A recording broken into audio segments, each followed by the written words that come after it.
Почитувани гледачи, разговараме со господин Дејан Продановски, кој што е председател на Советот на Општина Прилеп.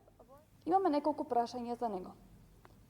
Дали е возможно задолжување на општината без дозвола на централните власти? Заради што општината треба да се задолжи? Дали ќе воспоставите повисоко ниво на отчетност и транспарентност на трошењето на тие собрани средства, за граѓаните да знаат дека нивните пари се трошат ем законски, ем домаќински? На последнава седница која што имавме претходната недела, како Совет на Општина Прилеп донесовме одлука дека градоначалникот и општинската администрација можат да почнат процес за барање, за одобрување на општинска обврзница. Се почнува и се завршува во институциите предводени од централната власт и мислам дека така ќе биде и овој процес, дека сите потребни документи ќе им бидат доставени и до Агенцијата за хартија од вредност, и до Централниот депозитар за хартија од вредност и конечно до Министерството за финансии и владата, која што треба да донесе одлука дека одредена општина може да се задолжи на ваков начин. Сега сигурно стои прашањето и јавноста е видно заинтересирана зошто се преземаат вакви чекори. Ваков чекор се презема затоа што ние во предизборната програма ветивме многу проекти, меѓутоа со она што спомнав и претходно дека со вака креираниот буџет тие проекти ќе биде невозможно да бидат реализирани. Во овој момент приходите на приходната страна на основниот буџет на општина Прилеп се толкави колкави што сте. Исклучително дека некоја помош добиваме од централната власт не може да се каже. Има некои проекти во кои што е инволвирана централната власт, меѓутоа тие се минимални, а ние пред нашите граѓани ветивме дека се ќе направиме за да го подобриме квалитетот на живот. Една мала ретроспектива зошто ваков чекор се презема, одредени проекти биле на тапет, ако може така да се каже, биле во програма за изработка во некои други времења, меѓутоа биле одложени и биле одбиени. Тогаш за еден од тие проекти кои што сега ги нудиме и ги предлагаме за да ја добиеме таа општинска обврзница, сме имале грант од Светска банка, меѓутоа одредени структури во локалната самоуправа сметале дека во тој период не е позитивно тоа да се направи и се остана како тесно грло. Зборувам за клучката кај мостот Табана и тоа е еден од проектите кои што треба да се реализира преку преземањето на ваква една врска кон граѓаните. Рековте дали ќе работиме на поголема транспарентност и отчетност, да ве потсетам само дека овој буџет за 2023 година е формиран, односно е креиран заедно со помош на граѓаните. Во оваа токму сала имаше неколку дена, отворени денови за креирање на буџетот на општина Прилеп.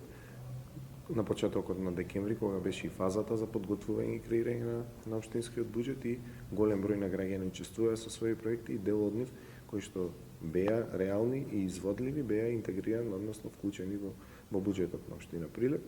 За транспарентноста не може и да не биде со преземањето на вакви чекори, ви кажав зошто, затоа што се вклучени еден низ на институции кои што доаѓаат од централната власт и верувајте заради таа различност на политичката проминенција која што има локалната и централната власт ќе биде сериозно прегледан секој еден акт кој што е потребен да се преземе таков чекор, а сигурно ќе ме прашате и зошто општинска обврзница, затоа што во моментов на пазарот за пари, ако може така да се каже, најповолна стапка за задолжување каматна имаат општинските обврзници.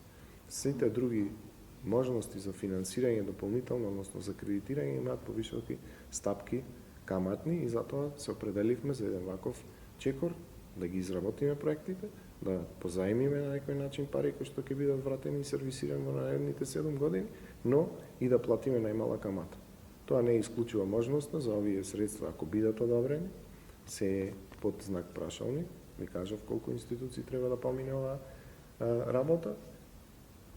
Постои можност во наредниве години да се случи некој посериозен позитивен чекор во наша локална самоуправа, па и тие средства за да бидат вратени во пократок рок, дури и пред изведбата на самите проекти. Што мислите за системот на аплицирање со проекти преку центрите за развој на планскиот регион до Бирото за регионален развој, кое сепак ништо не решава? Дали сте задоволни од системот на аплицирање и одобрување проекти, како и од улогата на Центарот за развој на планскиот регион? Во овој момент од декември председател на планскиот пелагонски регион е нашиот градоначалник, затоа што оди на системна ротација и оваа година нашиот градоначалник Борче Овчевски е председател на пелагонскиот плански регион. секоја од 9 општини кои што партиципираат во Пелагонискиот плански регион одвојуваат одредена сума за партиципација во тој регион за развој и со таа партиципација се определуваат проекти кои што треба да се изработат во општините во кои што аплицирале и добиле зелено светло за реализација на одреден проект. Минатата година, ако добро се сеќавам, Старскиот дом имаше еден така посериозен проект кој што се изработи за обнова таму, за реконструкција на домот. Оваа година исто Старскиот дом има аплицирано и доби зелено светло за поставување на фотоволтаични панели кои што ќе им служат за нивни потреби, за намалување на фактурите за електрична енергија. Меѓутоа, она што ме прашавте во вториот дел од прашањето, дека јас лично како човек и она што претходно зборувавме од начинот на децентрализација, нашиот регион е некако како малку позапоставен, затоа што интервенцијата од централната власт е на минимално ниво. Се ветува подолги години изградба на автопатот кој што треба да поврзи Градско со Прилеп. Тука имаме застој во градежните работи.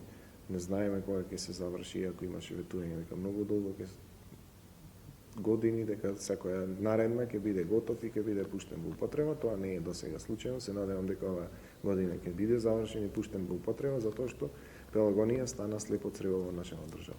Немањето на солидна инфраструктура го забавува сериозно растот и развојот на овој регион.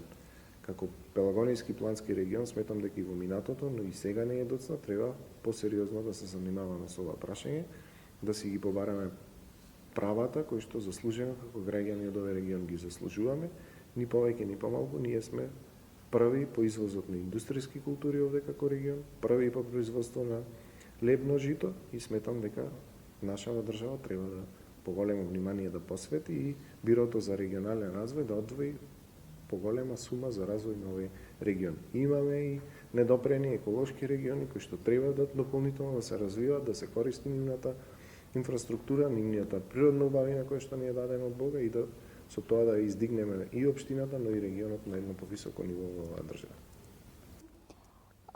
Што е суштински ново во програмите 2023-2025 година? Дали ќе има нови принципи на работа и што е тоа што ова програма ја двои од претходните? Пред доаѓањето на власт, ние како политичка партија ветувавме дека ќе направиме сериозни промени во однесувањето на локалната администрација. Дел од тие промени веќе почнавме да ги имплементираме. Еве можеби најинтересно за вас како мои гости денеска овде во залата на Советот на општина Прилеп е тоа дека на претходна седмица донесовме правилник конечно за објективна распределба на средствата од буџетот кои што се наменети за спортските клубови и за здруженијата на граѓани и фондации.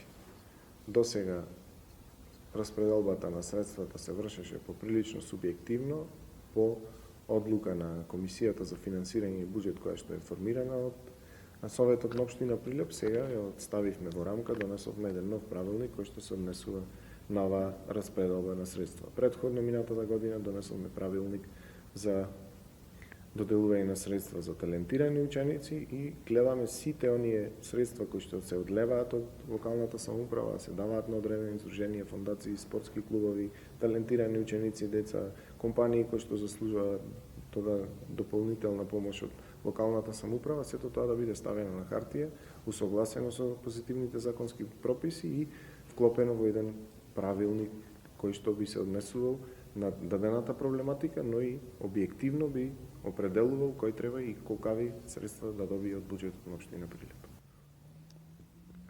Наодите на повеќе проекти за мониторинг на владино финансирање велат дека постојат нееднакви критериуми за селекција и избор на општинските проекти, како и разнолик пристап во одговорноста за следење на реализацијата и ефектите од проектите. До какви проблеми води тоа за општините, кои треба да ги изготват и реализираат програмите? Има дел кој што се однесува на ова прашање, кој што еве во последниве година и неколку месеци колку што ја практикуваме локалната власт, не тангира директно. Еден од таквите проекти или проблеми, ако може така да ги кажеме, изработката, односно реконструкцијата на улицата Леце Котевски. Таа е проект на Министерството за транспорт и врски, но заради промената на власта, тоа е мое уведување, нема да значи дека е така, сметам дека тој проект значително се успори. Се бараше некоја доработка, па сообраќајно решение на добро изработено, па не знам, други недостатоци и сето тоа го развлече, односно го продолжи периодот на изработка, средствата исто така се обезбедени од меѓународни фондации.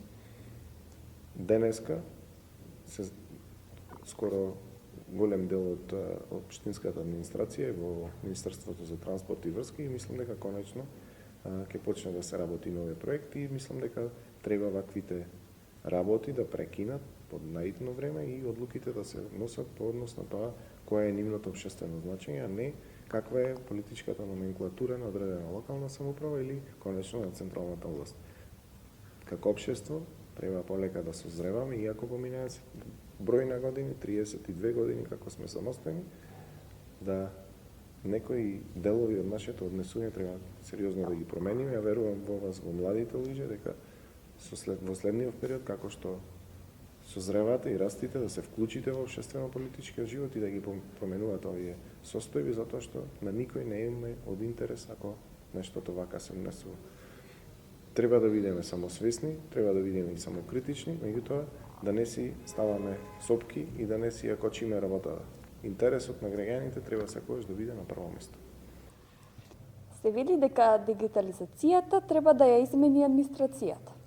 Дали ви се чини дека одиме во спротивен правец и администрацијата ја подобрува дигитализацијата на своите навики и интереси?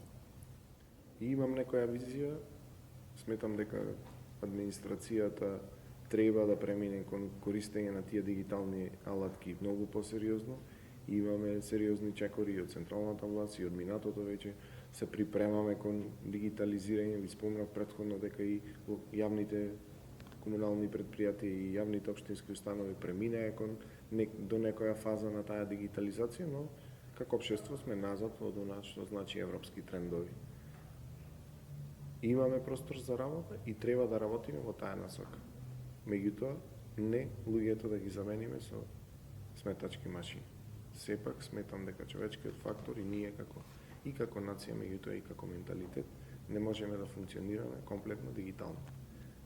Нивото на дигитална едукација на нашето население, посебно по возрастното, е уште на многу ниско ниво и сметам дека, како што спомнав и претходно, со доаѓањето на новите генерации да одиме паралелно со користењето на дигиталните алатки и со користењето на дигиталните услуги кои што ги даваат локалните самоуправи. Има простор за работа, сметам дека и досега можеби требало некои мерки и чекори и некои акти кои што излегуваат од локалната администрација да бидат издавани по дигитален пат. Дел од тие се применети, меѓутоа постои простор и за понатамошна примена и односно усовршување на овие мерки.